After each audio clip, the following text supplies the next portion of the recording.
Welcome to Ear Biscuits. I'm Link. And I'm Rhett. This week at the round table of dim lighting, we are exploring multiple questions because we're doing an AMA, which means ask me anything. Ask us anything. And me, AUA, ask us anything. Ow! Ow! Ow! Auga. Ow! What, is that when a cartoon sees something that they like? Oh yeah. Auga. It's like but it's a horn of some sort. Thank you, Mythical Beast, It's a horn. Who replied to our request for questions. We log questions we like, and if we don't get to all of them, then we'll get to them later, as long as we occasionally get to your questions. You know what we do with the questions that we don't like? We print them out on poster boards, and we put lighter fluid on them, and we burn them individually. Right. It's really what we do when we're not doing what you see us doing on camera. We are burning so much now. It's so wasteful. That's why we smell like soot, but we call it the cleansing ceremony. That's what we call it. Yeah. So if you Are you ready for another cleanse? If you submit bad questions, just know that you're fueling the giant bonfire of poster board that we have constantly going in the back parking lot. Let's just get into some questions. Oh, but I just want to tease this on. We got this new idea. We have a new idea to incentivize you to maybe hang around and listen to this whole Ear Biscuit. At the end, we're gonna start giving a little recommendation of something that we are into. So we're gonna try that, wrapping up every episode with a little recommendation, something that you can experience in some way that we've experienced and we really liked. Just a little rec. I don't know, it could be something in the world of entertainment, audio or visual. It could be a product. It could be anything. It could be a service. It could be anything. It could be an idea. It could be, hey, try on this idea this week. Yeah. So just a little recommendation at the end that if nothing from answering these questions had a good takeaway from you, then we'll give you something, okay? If you need to have a practice, I like it sometimes when I invest time in something, even like a podcast. I like having a takeaway. Knowing that there's value in it. And that's maybe a flaw in my thinking that things just can't be. Definitely is. That they have to be, hey, stay out of it. It's one thing for me to be introspective, it's another thing for you to, what's it called when? Extrospection. Don't be is when you put your introspection on another person. Don't insert introspection yourself into my. I'm not inserting anything, man. You are inserting. No, I'm not inserting. Pull out, man. Okay, let's just get into here's a weird one right off the bat from V at Mythical V.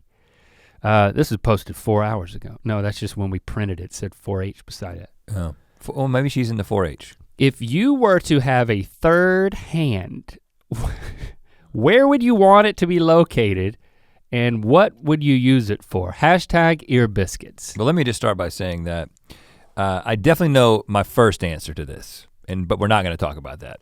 We're gonna just move on to the second. I don't know where the second third hand would be the fourth hand. Well, I'm sorry, but I have to go to what I think is your first answer. Because I thought that this was a naughty thing too. What? It seemed like a naughty question. Well, no, I think what you mean is that we have naughty answers, and I already said that I was bypassing. I'm not talking about that third hand, I'm talking about the fourth hand. Okay, let's not talk about where it should go, let's talk about the other one. But once I started to think about the thing you don't want to talk about, I actually didn't know what that meant. So I kind of do need you to tell me about it. I think I can explain that to you later. It has to do with introspection, whatever the word is. Oh gosh. That you came up with. I'm not as naughty as you are in the brain. That's a fact, Jack. That's definitely true. But I said I didn't want to talk about that. So where my fourth hand would go is I find myself. You can't be hogging the hands. I would have. Naughty man can't hog hands. You do the same thing. We both do it because of the nature of our haircuts. We end up touching our hair a lot.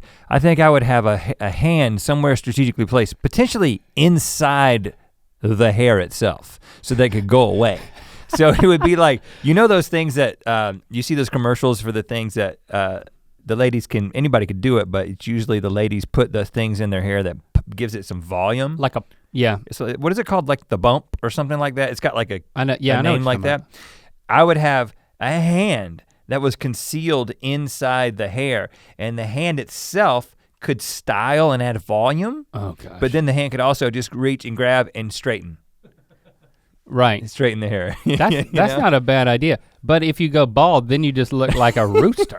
You've got it's like a coxcomb. I think at that point you get it amputated. You get it amputated. No, no, actually at that point, you know what? It's just cool. Handhead. Is it hair colored hand? It's a hair colored hand in the hair. It's like got like the amount of hair that like a monkey hand would have. it's a very hairy hand. You got a monkey hand. A monkey hand's strong too. Oh yeah, you could hold yourself up on a pull-up bar with just your head. Yes, because you'd be like an ornament. You think you'd be using it to constantly fruffle your hair, but with a hand that strong, you'd just be hanging from you'd be bending over using it instead of your other two hands. Well, think about it, and if you were going through like a small space, like a tunnel, you'd have your normal hands on the sides, and then the top hand would be like your head could hit anything because it would always be caught by the head hand. Oh wow, that's good too. And does it have a wrist? Like, can it come down and cover my eyes if I'm scared? Is it that big of a hand? Let me see. No. I don't think so. I don't think it can. I mean, I got a pretty big hand and I couldn't touch your eyes. I think you don't want to touch your eyes though, because that's when you get pink eye. I think I want my hand. Are you saying that because I have a sty? Have you noticed that? No. Do you see that my right eye is a little puffy? No, that's what glasses do for you, man. That's why I'm gonna start wearing glasses in 2019. I went in cover up my eye problems. I was in a hot tub over the weekend and at an Airbnb with some friends, and I was tired and I put my face under that hot tub and I just rubbed my face with my hands. Oh gosh. My two hands. And then I came up and I was like, this hot tub smells like lake water. And lo and behold, I woke up next morning with a puffy eye. Was it lake water? I don't know. I didn't do a test. Well, I know who you were with, and he seems like he would have done a test. Right. He didn't seem fazed by it. I gotta ask him if they have any styes. He didn't test the water? Hot compresses, I'll be doing that tonight. Don't worry about me. But if I had a third hand, yeah, I'm pretty vain about touching my hair constantly too, so you might be changing my answer. But I also adjust my glasses a lot. If I just had a hand right here beside my glasses just to constantly adjust it. I think that would work. I think you could use my hand. My answer. Get a pinky down there. My answer is I want a hand on the end of a tail. So I don't have a tail. You don't have a tail. I'm talking like a monkey tail with a hand on the end of it. You know how you can get those things that have the sticky quarter. things. You put a quarter in that thing at the exit to the grocery store and you'd get like a sticky hand. Well, now you're talking about things that are just not even possible. But not sticky. I want a hand on a tail. I think that would be great. I don't know why. But the hands. Why do we lose the tail, man? I just can't believe that evolutionarily speaking, we didn't need a tail. Well, because we stood up. The tail was for like trees. It was for the trees, man. We came out of the trees, we went on the savannas, we stood up, we looked over the grasslands. I would really love to have a tail. Screw that tail. Like just a long, expressive tail, and just for communication. Also for grabbing. And probably naughty stuff. I think it can be arranged. Anything can be done these days. Naughty stuff tail. Golly. Well, now you want a hand on the end of it. That's definitely not possible. Because it has to be a very easily controlled tail for the hand to be of any use. You don't want a tail that is just sort of hanging there and just wagging. The most you can do is wag, and then basically all you're doing is waving all the time. You know what I'm saying? You have to have. Well, it would grab onto the back of my shoulder, so when I was walking around, it would look like someone was behind. I was leading someone by my shoulder. But then I would turn around and reveal that nope, that's just a guy with a long tail, like a 4-foot tail with a hand on the end of it. I think I'm gonna go with head hand. Me too. Okay, we're gonna get into more of these questions, but first we're gonna let you know that you can pick up these mugs, the Ear Biscuits mug with all new speckle, And this lake water tastes great. Yeah, it holds lake water and other beverages. I have on a sweatshirt. Yeah, you do. Has a GMM logo on it. It's I call that army green. And army green. That's pretty fuzzy. It's very fuzzy. That's pretty. It's very, very soft, very, very warm.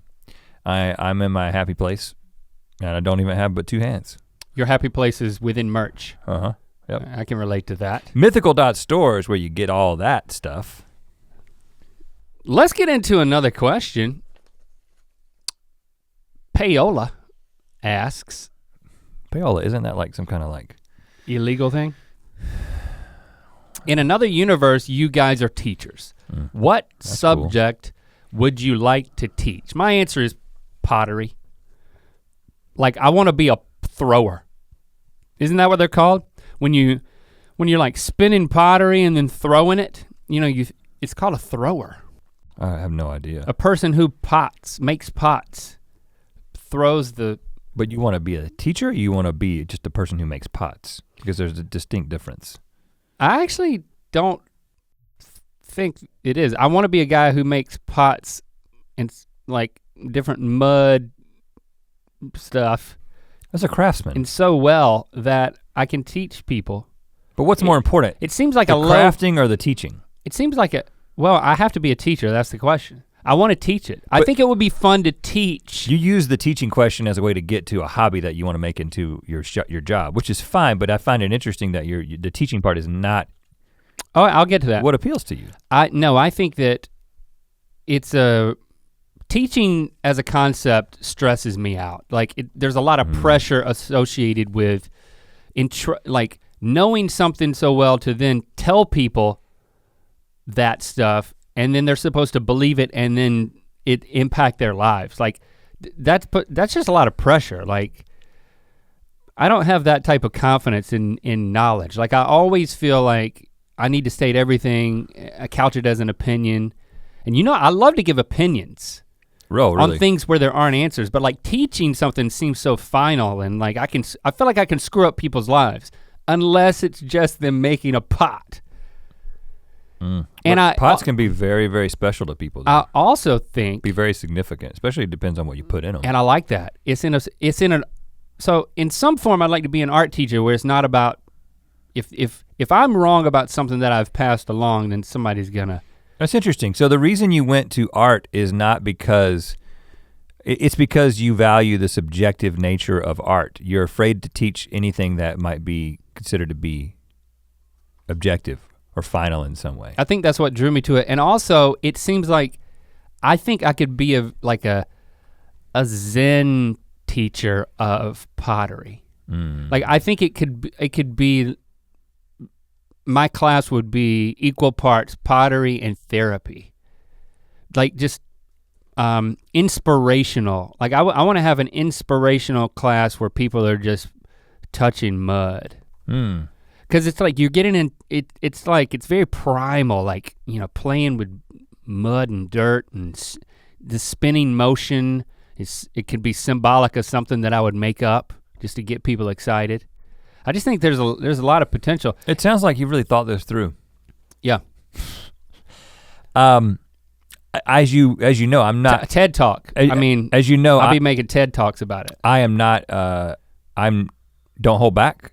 I don't have a problem with telling people things. Yeah. In fact, I've talked about this many times before, but my dad's a law professor, and he loves teaching, not just teaching a class, because he also likes telling you what he thinks about things in the same way that I do. Yeah. He likes an audience. If he wasn't a professor, he'd be a stand-up comedian. It's like we have a very similar personality in a lot of ways, and I ended up being the comedian, not the professor. But I am not making this up. I really, really want to be a university professor at some point in my life. And I'm holding out hope that there's gonna be some opportunity. You think you're gonna get some like honorary YouTube degree? No, I don't, to be able to be like, oh, I'm gonna teach this particular class for this particular program because of something that is from my past that qualifies me to do it in some way. I don't know what it'll be. I mean, I'm 20 years from now. But So do you have an answer for what it is? I mean, is it law? Do you want to like No. dad, son teach? Like that would be cool. You're getting in on that? No, I'm not interested Splitting in the that. paycheck, splitting the duties, I'm very bonding with your There's dad. a lot. I'm just interested in so many different things. You have to pick something that you're gonna teach. You know that I like paleontology, but I like that because of the idea of like the clothes and brushing the dinosaur bones. Yeah, but you're in a classroom setting. So I don't know. It's very difficult for me to just think about it in the abstract because I'm thinking about something that I might actually be able to talk about. Okay, for instance, I took that class at NC State, my favorite class ever, the futurism class, and that professor was just an absolute nut. And okay, that's a good one for you. He had written the textbook. Oh wow. Single space, Courier font, and he put it in his own binder. What? Welcome to the future, I guess. And he wore these red suspenders and he was kind of hunched over and he had been teaching at State for many, many years. I forgot you took that class. I think it was called Future Studies.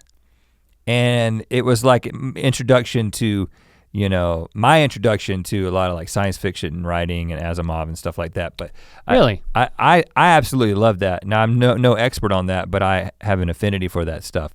So maybe there's something in there, post-apocalyptic literature, something that's like, this is just a class that you take when, you got some credits that you just need to fill up, and there's this guy that used to be on YouTube, and yeah, he's the guy with the big white beard, because I'll be old, and he's crazy professor. I wanna be in like some college town where, on the East Coast, where like the leaves change, and you walk around with your sweaters on that say the mascot, and you go to the basketball games, like Division III. That's the college scene that I'm talking about. You're teaching the future. You're teaching the future to the future. That's poetic. And then there's another guy with a white beard doing pottery to kind of help people who think visually understand. You're not gonna come to the same school as me, are you? That's me. I'm taking half your paycheck. I think you might go to the community college just outside of town. No, I love the idea. Love it. I love teaching. Constantly doing it. Questlove. See, there you go. He taught a like a hip hop studies class. Yeah, exactly. Boy, I can't remember where he did that, but I would love to have taken that class. Yeah. I'll be a TA. Or you want to be a TA for a celebrity taught class. That's it, yeah. Who doesn't? Yeah. That's the one. I will bring my potter's wheel. I'm not enough of an expert in anything I think that people would want to pay for yet, so. All right. Ask me another question. This is from Praise Sharp.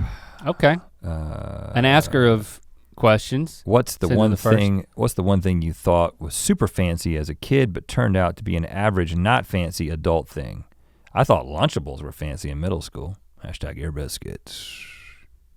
I still think Lunchables are kind of fancy. I mean, they're kind of cool, innovative, even still innovative even to this day. Still feels like you're eating future food. Yeah, you feel like an astronaut. Yeah, astronauts eat Lunchables. A fancy astronaut. You see that video of the astronaut back on Earth, and he's holding up a cup and he's talking with a pen, and then he lets go of the pen to gesture, and then the pen falls, and then he looks up to try to find the pen. This is not a joke? This is not a joke. He just he'd been in space so long that he hadn't gotten used to when you let something go, it falls. Gravity. I did see the fancy. I don't know. I saw a video. That was on Reddit, by the way. Did you see the video on Reddit where they were teaching the guy who'd been in the International Space Station for a very long time how to walk again? I felt like that might be too emotional or something. Was it funny? It didn't have like a soundtrack.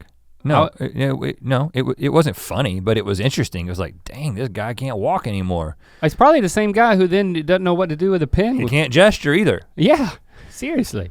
So do you have something in mind? Yeah.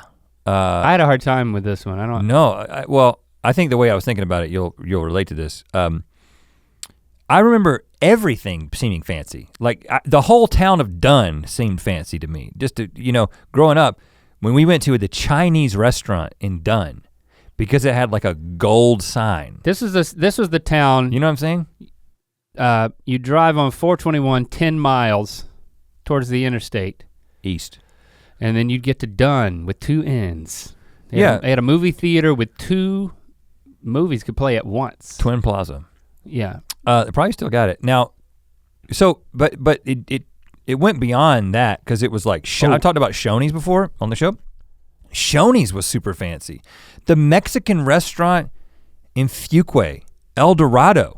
That was because fancy? You sat down to eat. I never did that. All but this you stuff told me about that. Oh, was so fancy. You told me in grade school about how you would go to Fuquay to go to a Mexican restaurant, and I was like, what?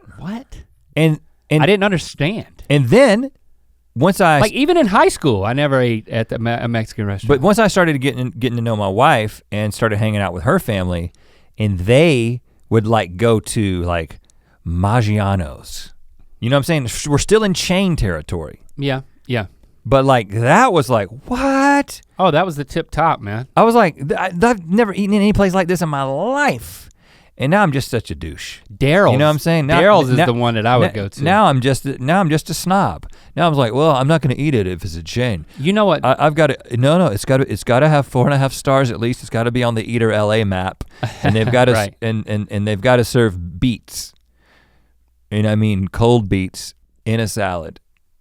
And a lot of sugar in beets. Watch that. But yeah, but growing up, man, I wish I could go back to that mentality because I wish I could turn that on every single day because then everything would be amazing. You know what? You jogged my memory. The thing that I thought was fancy because you would talk about it, when you mentioned Dunn, that steakhouse in Dunn, they had a Heath's? Yes, Heath's Steakhouse. It was like a dimly lit room, and then it wasn't like the Western Sizzling where I would get a steak, where you'd go through a cafeteria line and order. They would come to your table and you'd order a steak. And then you would get up after you'd ordered the steak and you would go to the baked potato bar. Woo! Man, baked potato bar is fancy. Is Heath's Steakhouse, Feldman, is Heath's Steakhouse still in Dunn, North Carolina? Because how would he know? He's never even been to North Carolina. He's got the internet. Oh. While he's looking that up, point. Another fancy thing is, and you might know if it's still there because you've got family that lives in this town, is Ron's Barn still in Coates? Yes, remember it used to be called Pope's Barn, became Ron, it's still there. Well, it was Pope's a long time ago. Yeah. It's been Ron's for a long time. It's bumping, man, it's still happening. That is if you're in Coates, North Carolina, is Heath Steakhouse? Still there. It's still there and done. It's 3 got stars on Yelp. And done, yeah, you know. Baked potato bar. Reviews. How many? 20 reviews. Well, you know what? They need more reviews. They got to get it up. So go to Heath Steakhouse. We highly recommend it. And if you're in Coates, we also grew up with a go guy. to Ron's Barn. The barbecue, the chicken. I mean, you have the tray. The fried shrimp is good gosh, too. It's so good.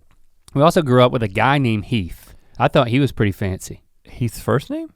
Or Yeah. Heath's last name? Because we also went to school with a guy whose Heath's was their last name. Yeah, that's right. It was his last name. And I always thought that they were the owners of that place. They weren't. He didn't have anything to do with They it. have 2 Heath's. That's actually the name of it. Heath's 2 is the name of the steakhouse. Oh, maybe we only know about Heath's 1. Huh? I don't know.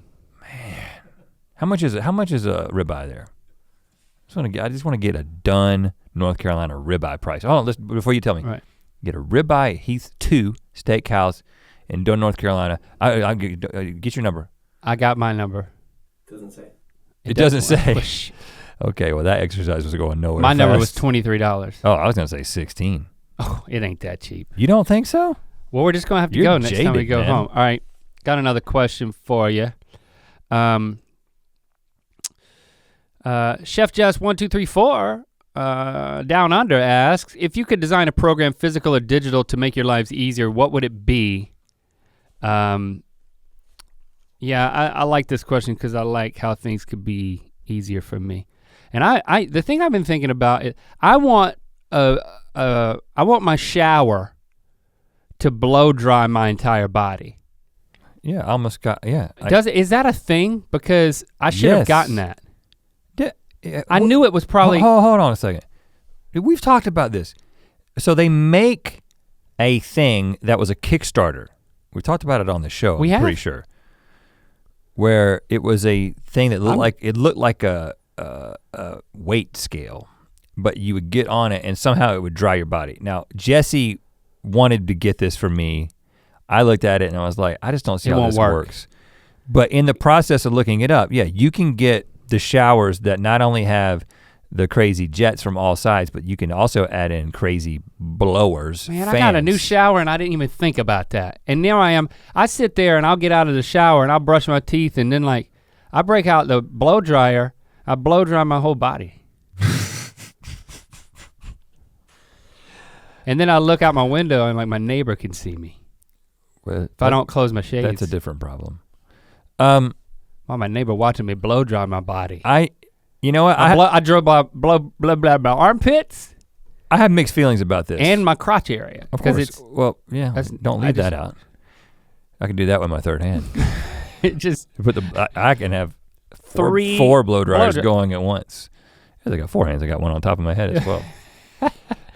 You blow dry your head, that hand will get hot. I have very mixed feelings about this. And this is coming from a guy who knew about not that it was a possibility, that it was a reality, and I am redoing a bathroom at some time in the near future. Have you blow dried your body with a hair dryer before? I have blow dried my body with a dryer at an amusement park. Were you not there? Yeah. You were there, right? Yeah. It is ringing a bell that we talked about this. We got into the stall and you paid like $7 a person. I think it was at a water park. Yeah, to get completely dry. And at that point I was like, this has gotta be a thing. Now, but here's my mixed feelings. My mixed feelings are, and again, this is where like Stoic philosophy comes in, which I partially subscribe to, but don't really actually, I read a book about it. And I like the idea of like denying yourself things so that, just like I was saying a second ago, if I could go back to that place where Heath's Steakhouse was super exciting to me, then my life would be better. Because I thought you were saying then you wouldn't go. No, well, yeah, because the Stoics had this philosophy that you should never eat great food and good wine. You should stay away from that because you should learn to be completely sustained off bland food because you won't become jaded and you won't be feeding into this thing that there's never, you run up against that asymptote where you never get satisfied. Yeah. And I think that putting a blow dryer in your shower is an example of one of those things that will make you a person that now every time you have to take a shower elsewhere, like I take a shower at the gym like 3 times a week. They don't have a blow dryer there. And I bet they do, you just need to look for it. No, I pushed every button there. Oh. All kinds of stuff has come out. But not even in the, like when you go to the sink, they don't have a drawer to blow dryer? They have a blow dryer, but they don't have a blow dryer built into the shower. I know, I'm just saying my idea is good enough. And here's the thing about stoicism and blow drying your crotch, is that if you don't blow dry your crotch, it's eventually gonna dry. So you might as well just accelerate the process so that. No, because the way that the warm air feels on your body, especially that part of your body, is probably. I'm not doing it for pleasure. I'm doing it give me a break. You're doing it for pleasure. Blow drying your body is fun and feels great. Well, it doesn't. And the Stoics would never do that. If a Stoic saw another Stoic blow drying himself, he'd kick him out of the club. Right. He'd revoke his membership. I wonder if my neighbor's a Stoic. You got another question? You know I do. Brian Pierce, who would you cast to play yourselves in the Good Mythical Biopic, which is happening? I thought was biopic until like last year. I thought it was biopic too because we only use that word with each other. Neither of you can be in this movie because, thanks for the clarification, because we suck at playing ourselves. Each of you choose an actor to play yourself and an actor to play the other guy. So I've got my picks for this. Let me hear it, I got mine too. I'll start with who I think would play you, okay? All right. You may not know this guy, Logan Lerman. Never heard of him. This is the guy who played Percy Jackson. In what? In Percy Jackson. What is that? It's a book series that was turned into a movie series. You'd recognize this guy. Oh, like it. He just looks like a normal dude. He's got one of those faces. Unmemorable face. He's got one of those faces that can be pushed in a lot of different directions. First of all, there's a few requirements in my mind. You just said push in a lot of different directions. That's what you just said. He has a face. That's my third hand talking. You said erect. Push in a lot of different directions. I think, so this is what I think is required. This has got to be somebody. You got a face that can be pushed in a lot of, oh my gosh. In their 20s. I think the person has to be in their 20s because you want to be able to play like from high school to like now. So I kind of think like a 20-year-old something. Yeah, he's in talks to play young Dan Rather in Newsflash. So anyway, this guy's a great actor. And you know what? You should familiarize yourself with him. And when the biopic moves into the future, I can be played by Dan Rather. Exactly. So you should be honored that I picked him. How do you know about this guy, by the way? Have you seen Percy Jackson? My kids have seen it. Okay.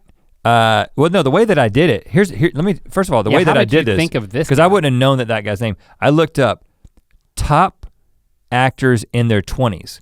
And a list came up, top 25 actors in their 20s. Top 25? He's in the top 25 according to this one publication. Oh, well, okay, you're doing me right. So I only picked people who are in the top 25 because for me, and this is gonna be, it might seem a little bit of a stretch, literally, I picked Daniel Radcliffe for me. And I'm going for who I think can get the face. Now, Daniel Radcliffe's about 5'6", I don't know, I'm guessing, I met him one time. So I'm like a foot taller than him. Yeah. So, but he's very familiar with Hobbit technology and making himself look smaller than he was. So I figure they could do the same thing and make him look bigger. That's a director who does that. He's familiar with Hobbit technology, so he can play me. Well, no, Peter Jackson is definitely directing the one that where Daniel Radcliffe plays me, because he's gonna have to make him look bigger. He's got to make him be the Gandalf. What is the reason why you picked him though? Because facial features, eyes, buggy eyes. Bring up a picture of Daniel Radcliffe with his beard. He can play me at different stages of life. So with a beard. Because I want a combination of somebody who's a great talent, but also can be me believably from a physical standpoint. I mean, the guy looks like me. Huh, his beard and hair is lighter than I remembered it being. But no, he had same kind of eyebrows, same facial structure in general, same kind of buggy eyes. And now also I think that Logan has a similar thing to you, like face shape. And his eye. Look at that second picture of him. No, go back up. That one right there with the second from the corner, right there. No, down right there. Yeah, click on that. Look at that. That you would think that was me. I could make that. No. That look the same person. I'm not gonna argue with you. I mean, it's unexpected. Okay, but he is too short. So again, Peter Jackson, we invite you to. So first of all, take the helm. Neither one of us were ever gonna say Daniel Stern and Dana Carvey. I mean, well, because they're old at this point. Right. Daniel Stern in his prime, maybe, but I want to pick a doppelganger. I want to pick a guy I want to pick a good-looking guy so I can feel good about the movie. You know what I'm saying? Daniel Stern is I decided to go to flip the script. Oh, really? I think the world is ready for the Good Mythical Biopic. Where it's the female version. Just like what they did with Ghostbusters. Right, but you usually have to have the first version before you flip the script. We are the first version. Okay, that's not how a biopic works, but I'm listening, go ahead. So I thought, just in terms of personality and physicality, I'm picking for me, Kristen Bell. Interesting. I think we could be friends. I think everyone wants to be Kristen Bell's friend. Doesn't everybody want to be my friend? I'm a fun guy to have around. Boy, I'm just lock, stock, and barrels of fun. So you kind of see yourself as like a Veronica Mars type? Yes. Never seen that show, but yes. I mean, she's top of mind because I'm catching up on The Good Place. Okay. And then you, my friend, would be Jane Lynch. She's tall, she's snarky. The two of them together would be a really fun movie. Interesting, yeah. It's a really fun movie. I love to see the two of them together. The coaching Glee. I love to see the two of them together. As well as all the other stuff she's done. She's got that dry wit. And we she already know has Jane. Her haircut. We know Jane. We know Jane. Yeah, she does the epilepsy march right every year. So we can talk to her about your idea. Jane, I've got a proposal for you. We have a great idea. First of all, Kristen Bell is not yet on board, but let me just start with We were hoping you'd be the one to talk her into it. Yeah. So yeah, it's matter of fact, they should just come in and start hosting our show every month. Is it a mother-daughter thing though? Because I think that's one potential issue there. You know, they're not really age incongruency. They're not really in the same age range yet. CGI. Okay, yeah, you're right. Already, Peter Jackson's doing it, so. Right. Did you hear about Peter Jackson taking the old World War I footage and basically applying some crazy technology to it. Oh, to make it look amazing and current. To make it look like it had been restored. Restored footage, yes. And but I think it was but it was that actually told me. restored to beyond what it would ever have been based on the technology at the time. You should look this up. Just Google Peter Jackson war footage restoration. And I don't know what that was for, but it is fascinating. What is that for? For a movie. Oh, it's for a movie he's working on? Oh, wow. Is it the biopic? Our biopic? Starring Daniel Radcliffe and I think it's just a documentary, but Lucas Lerman, Okay. Logan Lerman. I'm getting bored. Let me ask another question. Sa Jehu asks, if intelligent alien life exists, and it does, what is the first thing you would want to know about their civilization? I would want to know if they have music. Hashtag Ear Biscuits. Okay, so Sa would want to know if they have music. I mean, that is a particularly specific question to ask at first. I think it's more of like, once you know your life's not in danger and they're cool and you're hanging out and you're just like, I don't know, hey, let's grab a beer or That's quite a leap, but go ahead. Huh? That's quite a leap. To say that they're friendly? Well, because my answer is I want to know their weakness. Tell me your weakness. Because I know, I don't care how the initial meeting goes, the only way that the only potential ending when two different species from different parts, alien species from different parts of the universe come together, the only way it will end is in the annihilation of one of the people groups. That's just sad. That's just the rule of the universe, man. You have to assume that that is what's going to happen. Now we go in friendly, handshakes, all that, but just know eventually it's gonna hit the fan and it's us or them. I think you may be tipping your hand a little bit, all four of them, if you ask the question, what is your weakness? So let's try to come up with another way to get at it. He didn't say it was a question, it was like, what is the first thing you would want to know about their civilization? I would like, what is the Achilles heel? I mean, that's the question. I wanna know what it is. Do they have some thing, is there a core in the middle that we can drop a bomb into that all of a sudden the whole thing will explode on itself like the Death Star? Because if so, I wanna know what that is. And then once you find that out, your second question is like, hey, do you have music? Do you have music? I like the music question. Well, I think it's, did y'all have music? Because we just blew you up. Wow, you are a bleak. Where's the black box? Is there music on it? I'm just a realist, man. Just to keep the sub thread of this thing, of this fire stoked, my answer is going to be, how do you do the naughty stuff? Oh, wow.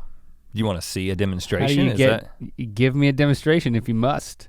Like, I mean, that's the only part of Avatar I remember. How many? And it was tentacles or something, right? What was it? Yeah, it was like a tentacle intertwining of umbilicalness. It didn't seem fun. There was no thrusting. Come on now. But yeah, I mean, and you know what? My question seems innocuous, but it could be the key to finding their weakness. And so you just let me do all the talking, just like at all of our Hollywood parties. Once all of them tentacle up to each other, that's when we kill them all. Gosh, you're horrible. Once you guys all get attached to each other and start procreating, we're going to blow you up. I mean, it's real sick. Oh, hold on, there is thrusting. He just brought the video up. Well, there was one thrust in particular, it looked like. Avatar's coming back. You know about that, right? He's been working on that forever. Oh gosh, yeah, there's gonna be 4 of them. We got a buddy who lives pretty close to us who has been traveling all the way down to Manhattan Beach, I think is where they have been working on it. Who's been doing a lot of the costume designing on but like, all the avatars. But the funny thing is, I was like, well, what are you working on now? He said, well, I'm doing, some, and he's not like a stylist. I mean, he literally is drawing the stuff. Yeah. And this is his job for like a decade. Like that's the one, you know what I'm saying? Like once you start working on that, that's just once what you start you working do. with him, yeah. Because he's just got so much stuff. What's his name? James Cameron. James Cameron, the deep sea diver. That's our friend. No, we got a friend who's working on Avatar. His name is James Cameron. Jim Cameron. Yeah, we call him Jimmy. Jimmy Cam.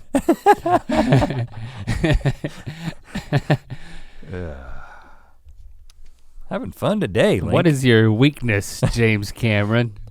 Jennifer Flores, if you could instantaneously give yourself a quality you don't already possess, example, desire to clean, photographic memory, write poetry, breakdance, what would it be?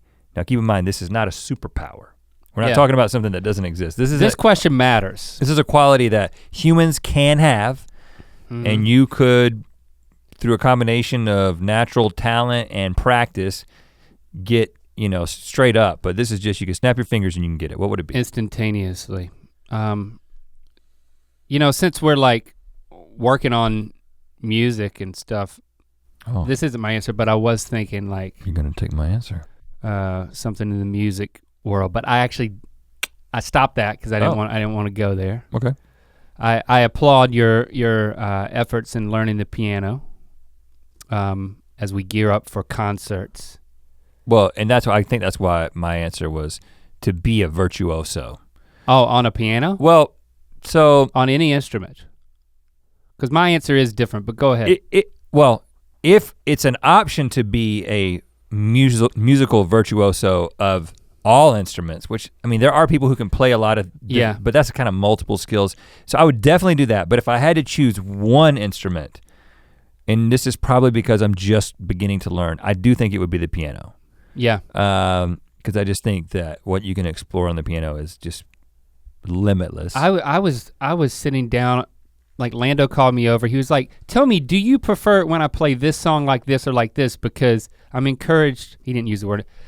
She told me I can change it any way I want. And he played it 2 different ways, and like, I was just so envious and proud of the way that he was able to move his fingers across the ivories. And he's actually learned to, whenever he feels overwhelmed or anxious, like he will go over the piano and start playing, and it's a calming effect. Does it come out in the music?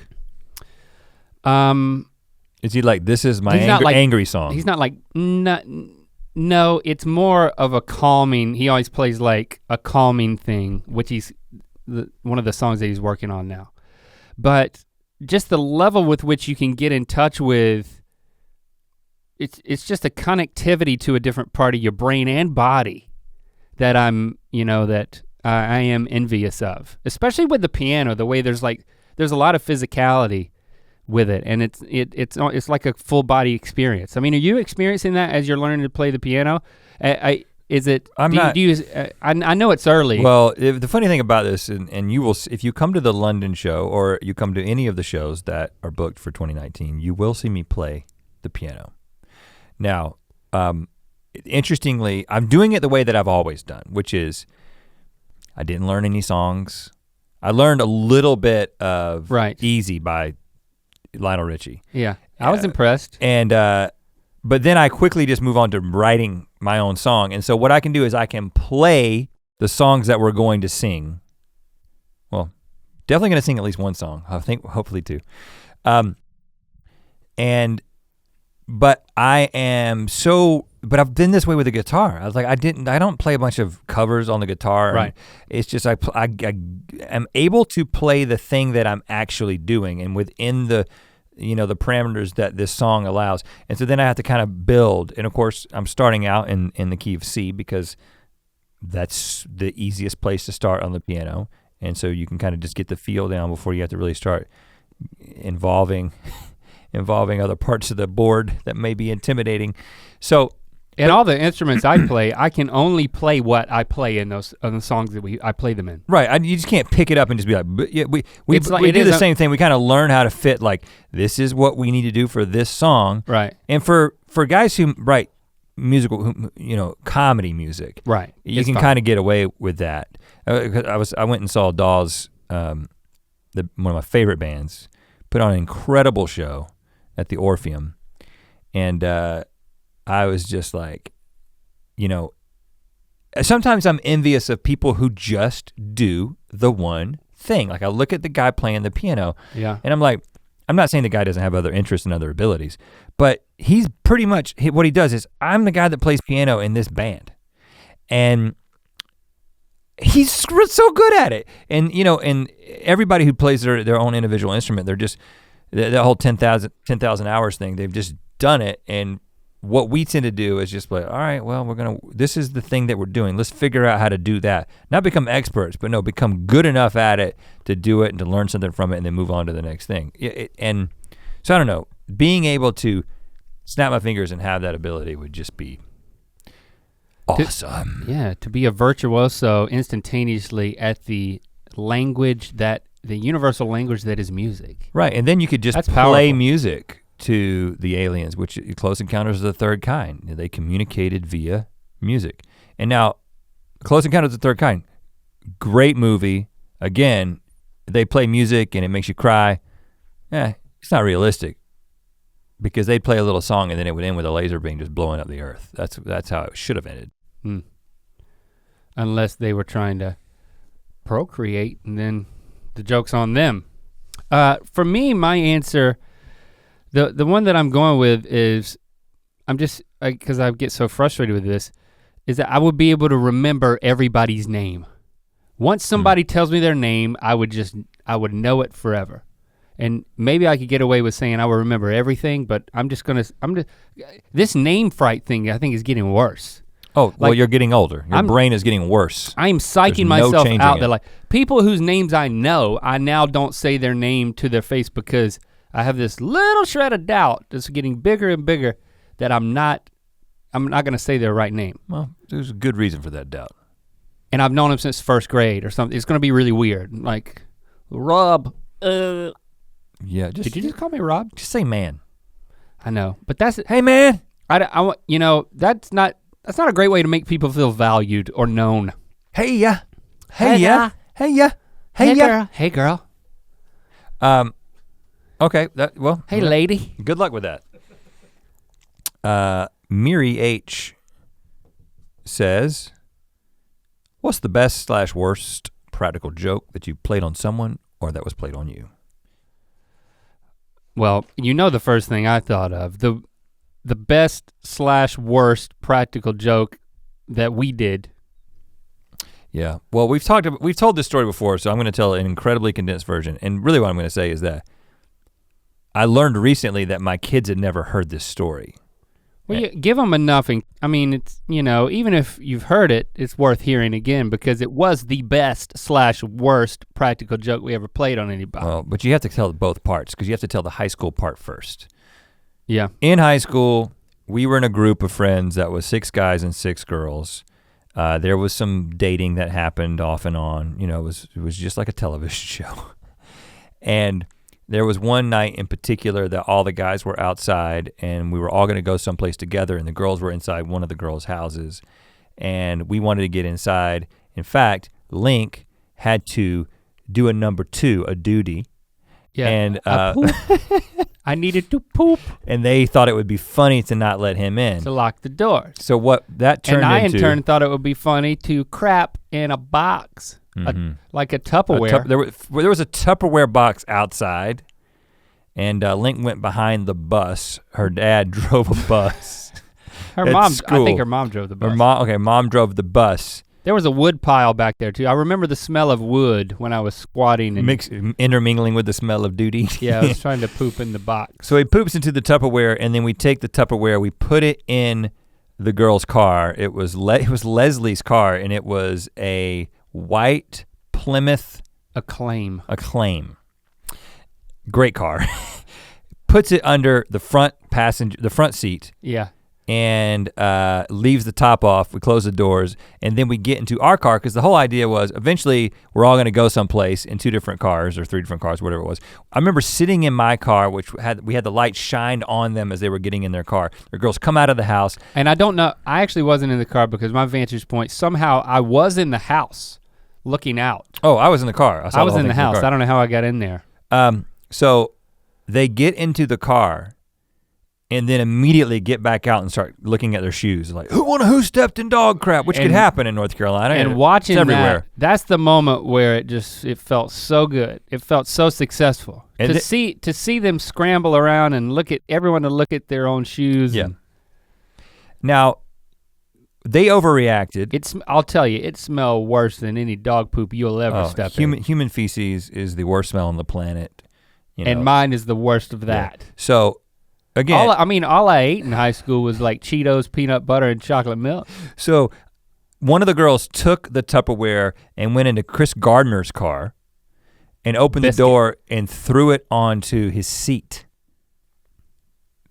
Just straight up crap. I actually wiped that part from my memory. They overreacted. They didn't set the Tupperware down. They put it into his seat. They were angry. Straight dookie. They were angry. Now, first of all, let me just say, this is a horrible story. Don't do this. Yes, there was something wrong with us. There is still something wrong with us. But you asked the question. But at least, we were in high school. We were immature. It's not like we were in college. It was not like we were married. So, because we were married when we did what I'm about to tell, which is part 2 of this story. No, we weren't, were we? Yes, we were, because I remember being in bed in Chapel Hill with my wife when I got a call from who told us that we had to apologize. We were married when we did this. Oh gosh, so here we are telling this story again. Okay, so long story short, there was some girls who we knew who were having a party, and they were making a big deal about how fancy it was gonna be and how they were all gonna dress up. And we were like, we'll see about that. But we were hanging out with friends. I don't think- We weren't even great friends with these girls. The guys that we were hanging out with were better friends with them, but we knew everyone involved. So anyway. We were hanging out with the guys and we weren't gonna go to the party. We weren't gonna go to the party. We were just hanging out over here. We were kind of being a little bit already about the party, because we thought that the fact that they were dressing up, and we're like, get over yourselves. We're all in college, who cares? But we started to tell this old story about the crap in the car. And then I don't know who came up with the idea, but it was, why don't we all start crapping in this Tupperware and see where that goes? And so Link went first, Greg went second. By the way, I highly recommend if multiple people are gonna crap in a Tupperware, go first. I know that did Tim harm and Greg all, because I did not. I didn't have to, and nor did I want to. I feel bad because they hate it when we tell this story. Yeah, right. Well, we didn't use full names. And then we're sitting here telling it again, and like every time we do, it's just like, all it brings up for most of them is just like shame and frustration, and like, why are we still milking this for comedy? 20 years ago. I'm sorry, guys. We said it was We said it was the worst. We said it was the worst. But then we also said it was the best, and we're also still grinning. No, you said it was the best. I was joking. It's the worst. It is the worst. Don't worst. recommend this. Now, so the answer to the question is no, everyone didn't participate. But like 4 guys did, enough. All you need is 1, trust me. But 4 is worse than that. So then we came up with a plan. It's just so stupid, so mean, don't do this. We came up with a plan to go over to the party. I would begin talking to everybody and create a distraction in one room, and then Link would go in the other room. He has a bag of Lay's potato chips, which instead of the chips in the bag, it was a Tupperware full of human feces. He would put the Tupperware underneath a couch or some piece of furniture. He would take the top off, and then we would all leave. This is exactly what happened. We showed up, and within 5 minutes, the plan was executed. We got in the car, we gave each other 5 like a bunch of idiots, and then we drove back to whoever's house we were at to begin with, and then that was when the phone started blowing up, because obviously we were the ones that were responsible for it. I think it took some amount of time for them to actually locate the problem. 7 minutes is a long time if it took that long. You just follow your nose, really, is what you do. And anyway. It was quite a search, I was told. So we did not respond to any of the phone calls, and then like I said, I was married at the time. My wife was still in college. I was still kind of hanging with the folks in college. And Which makes you a loser anyway. Right. And me, because I was married. And then another adult, much older than us, who knew all of us, called me and was like, first of all, there was 5 guys involved. He was like, you and Link need to apologize. So we had to be the ones to go apologize. And you know what? I think that was totally fair. And so we went over to these the girl's house. We sat down with the 2 girls whose house it was, and we apologized. And we did feel bad about it. It was a mean thing to do. But I ended up telling my kids this story. Like a week ago? In the past month, and they could not believe that it had happened. So I guess this is the way people, it doesn't seem that crazy to me. I know it was wrong, but they could not believe that we did it. And then it's heinous. When their cousins came into town, cousins both in high school, my 2 nephews, they were like, Dad, you gotta tell them. You gotta tell them that story. And I told cautionary tale. And I told them the story. And again, it's just like, they're just like, they can't believe that. And again, yeah, you shouldn't crap in Tupperware and leave it in places. I mean, should have known that. But it took 2 times of doing it to know that it was wrong. But I thought you told me that they had ideas for how you could have done the joke better. Well, Locke did say, Dad, you should totally have waited much longer than right after you got there. Like you should have gone to the party and then like an hour into the party, unleashed it and then stayed for the search. And then been and I was like, it wasn't a game of Clue, son. It was a prank. we just wanted to leave. But if you're gonna do it that way. It made it painfully obvious. How many miles of toilet paper? This is fitting. This is from Michael Alberts. How many miles of toilet paper do you think you've used? # Ear Biscuits. I did the calculation. Now, first of all. Oh, really? Did you look at any of my numbers? No, you know what happens to me when I look at numbers. Well, just guess. How many miles of toilet paper do you think I have used in my life? Well, you are old. Yeah. And you do wipe a lot. Yeah. So the two factors that you need to know. And a square is about what, 4 inches? Yeah, traditionally 4 to 4.5 inches. Oh, okay. In length. I went with a 4-inch measurement. Oh, wow. So we're on the same, you're in the ballpark already. Let's see, I'm gonna say, you want it in kilometers or miles? I would like it in miles because that is what Michael asked for. Okay. Blood Mime on Twitter.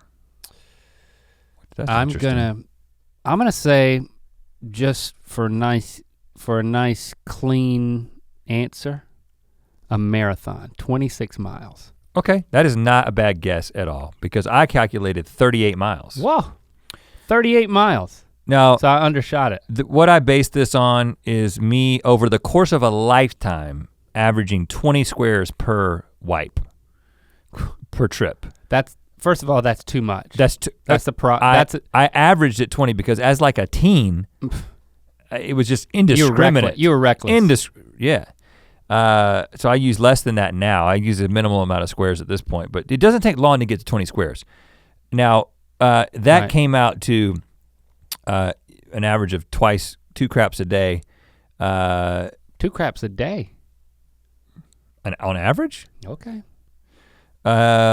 I would say 1, I think 1's plenty. Like 201,000 feet basically, which comes out to 38 miles, which is about a mile of toilet paper a year. Now, just to make sure that I wasn't crazy, I did go on the internets and I did look up that the average person, according to Mental Floss, does about 1.3 miles per year.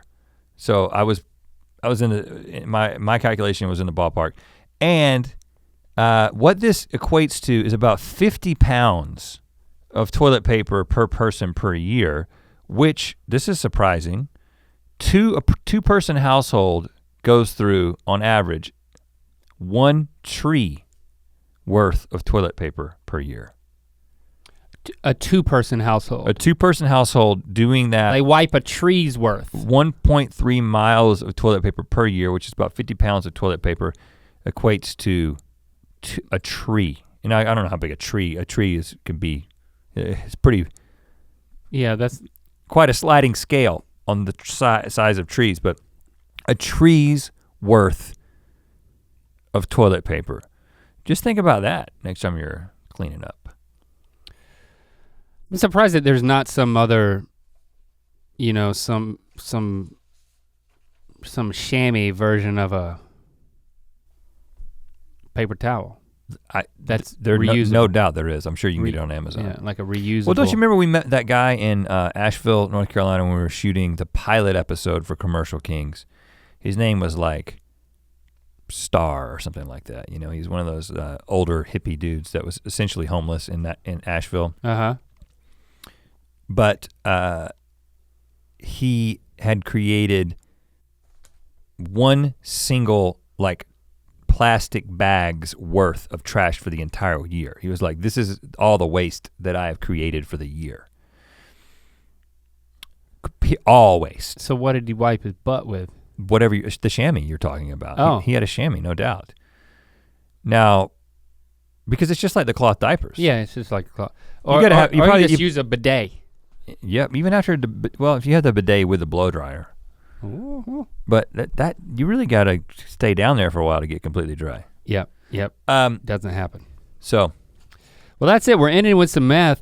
We've saved enough time since we're at this point in the podcast. I wanted to get into a recommendation because we said we're gonna end the podcast with a recommendation. Yes, right. So the recs are in effect.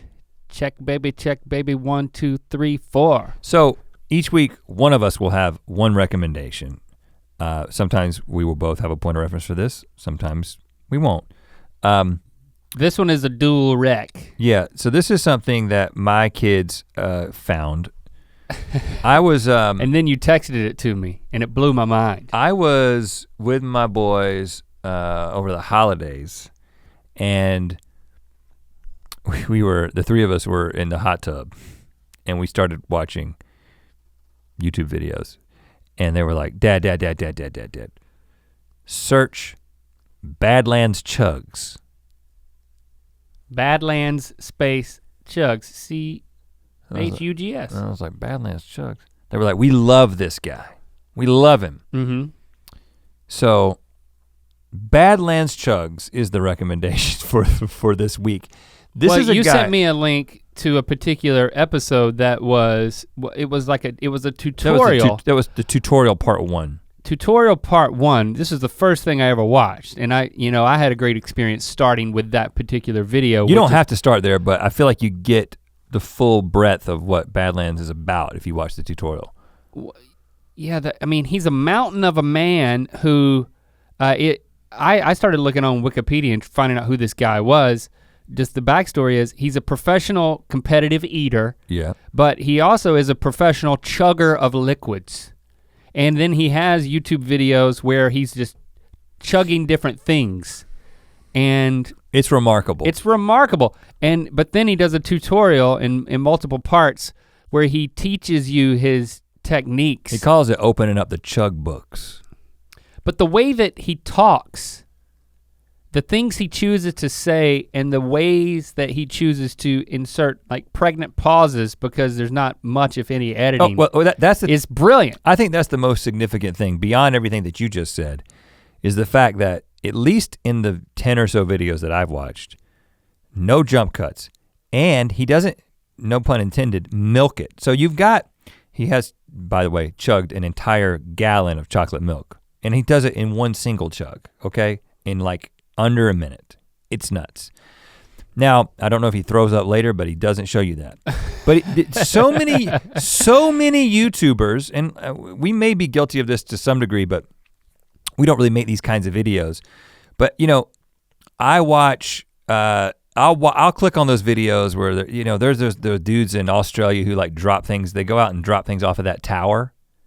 I haven't seen it. They somewhere in the western, like near Perth or something, in the western part of Australia, and entertaining videos. I don't remember the name of them, but they drop things onto things. It sounds like something that we would do. It seems that that's the main thing they do. At least those are the ones that I've clicked on. But they're really playing the YouTube game hard. We know about that. These videos are over 10 minutes long. There's a bunch of editing and they're constantly kind of building up to something. They're asking you to subscribe and to hit like and the different things and playing the YouTube game all throughout, which I can tolerate it because I understand that that's how you gotta make a living. Badlands Chug says, what I'm gonna do is I'm going to cut the camera on, I'm going to tell you what I'm doing. I'm going to show you the Sprite cranberry that I'm about to chug. There's gonna be a very short intro that says Badlands Chugs or something like that. And then it's gonna come back and I'm gonna chug this thing. And then when I'm done, I'm gonna say, see you next time. And it's gonna be as long as it is, which is typically 2 minutes or less. And that's a Badlands Chugs video. That's what Open Up the Chug books is all about. I like, at the end of like tutorial part 1, it was like, and next time, I'll teach you something else. It's like you can tell he doesn't quite know what he's gonna teach you next. But he'll figure it out. But he'll figure it out before then.